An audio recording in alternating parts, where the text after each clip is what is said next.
23 дахь үг бирүү жишээ. Бирүү, лирүү энэ төргээ зөндөө жишээнүүд байдаг те. 我喜欢运动，比如跑步、游泳гэнэ.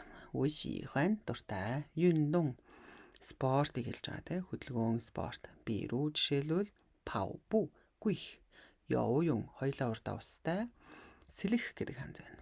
За, энэ таслал бол утга салж байгаа. Энэ бол тоочж байгаа таслалыг ингэж тэмдэглэдэг тийм ээ. Энийг анхаарна. 北方有很多好地方. Хойд зүгт бол байдаг маш олон 好地方 гоё газрууд.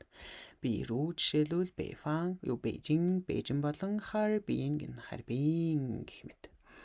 办公室里有比较多的东西. Офис дотор бол байгаа харьцангуй их 东西 юм. 比如 жишээлбэл 报纸, сонин, 笔记本, ноутбук гэнэ. Тэгэхээр жишээ гэдэг дээр л бирүү л гэдээ ороод хана шүү. 阿姨帮助过很多人гэнэ. Ихч. Аи чинь ямар ихч вүлээ? Аи хамгийн ихний үг гэдэг те. Ер нь.